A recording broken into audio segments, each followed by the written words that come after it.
Praise Lord. सबको जय मसीह की। प्रभु यीशु मसीह के नाम में आप सबका स्वागत है। आज का लाइव आने का एक ये मकसद था। आज ये वीडियो बनाने का मकसद ये है हमारा कि अभी जो युद्ध चल रहा है इजराइल और ईरान का, बहुत से लोग अलग अलग बातें कर रहे हैं, मीम्स बना रहे हैं, क्या क्या बोल रहे हैं। अब ये नहीं बचेगा, वो नहीं बचेगा, अब इजराइल नहीं बचेगा, देखो बॉम्बबारी हो रही है। मेरे भाई और बहनों, प्रभु का कलाम कहता है, बाइबल में लिखा है, जब हम पढ़ते हैं तो हमें सब मालूम पड़ जाता है। पहला सामुएल की किताब 5 अध्याय हम देख लेंगे। 5 अध्याय और 2 वचन से पढ़ेंगे। दूसरे वचन में लिखा है, फिर पलिस्तियों ने परमेश्वर के संदूक को उठाकर दागोन के मंदिर में पहुंचाकर दागोन के पास रख दिया। क्या किया यहाँ पे? परमेश्वर के संदूक को फलिस्तियों ने इजरायलियों को क्या किया? मारा और भगाया और उनके हाथ से परमेश्वर का संदूक छीन के अपने देवताओं के मंदिर में रख दिया। अब यहाँ पे होता क्या है? दूसरे दिन अजदोदियों ने तड़के उठकर क्या देखा कि दागोन यहोवा के संदूक के सामने औंधे मुंह भूमि पर गिर पड़ा है। तब उन्होंने दागोन को उठाकर उसी के स्थान पर फिर खड़ा किया। फिर अगले दिन उन्होंने देखा तो फिर से वो क्या हुआ?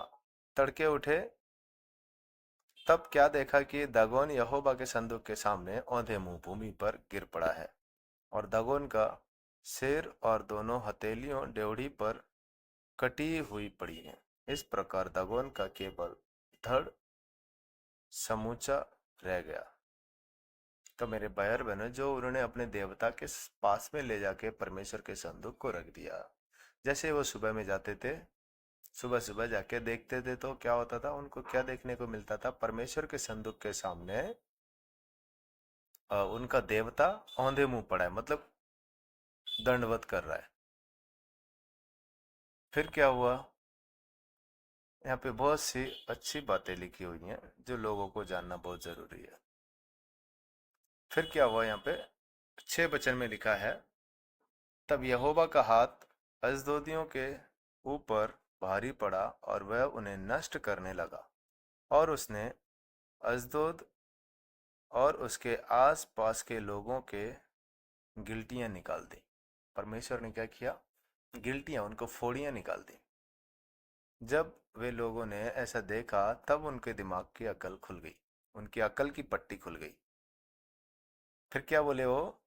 वे बोले, 6 अध्याय के 3 वचन में लिखा है, वे बोले, यदि तुम इज़राइल के देवता का संदूक वहां भेजो तो उसे वैसे ही ना भेजना, उसकी हानि भरने के लिए अवश्य ही दोष बलि देना। क्या कहता है? जब उन्होंने अपने उस जगह के लोगों को जब बुलाया, भावी कहने वाले मतलब साधु संतों को बुलाया, उनसे पूछा हम क्या करें। उन्होंने बोला कि जब परमेश्वर का संदूक, तुम क्या करो, इजरायलियों के परमेश्वर का संदूक जब वहां पर भेजो तो उसे ऐसे ही मत भेज देना। कैसे भेजना? दोष बलि, जो तुमने दोष, जो तुम पर दोष लगाया गया, जो तुमने ऐसे काम किए, जो परमेश्वर का हाथ तुम्हारे ऊपर बड़ा हुआ तुम्हें नष्ट करने के लिए, कहता है उसकी हानि भर देना तुम।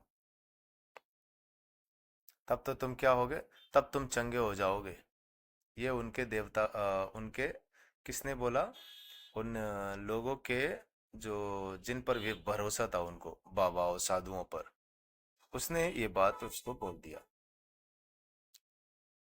फिर उन्होंने क्या किया? कुछ कुछ सोने चांदी की वस्तुओं को परमेश्वर के संदूक पे साथ में क्या किया?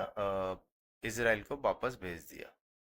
तो मेरे भाई और बहनों, ये जो लोग ऐसे मेम्स बना रहे हैं, वीडियोस बना रहे हैं, ये देखो ये नहीं बचेगा, अभी वो नहीं बचेगा, तो उनके अकल के लिए, उनके सिखाने के लिए परमेश्वर ये बातें करता है। कहता है समझ जाओ तो अच्छी बात है, नहीं तो परमेश्वर दंड दे देता है फिर। और परमेश्वर का दंड जब आता है तो कोई नहीं बचा सकता है। हालेलुया। मेरे भाई और बहनों, हमें समझना है, समझ बूझ के काम लेना है, हमें प्रार्थना करना है इजराइल के लिए। ईरान के लिए भी कि ये लोग झगड़ा बंद कर दें।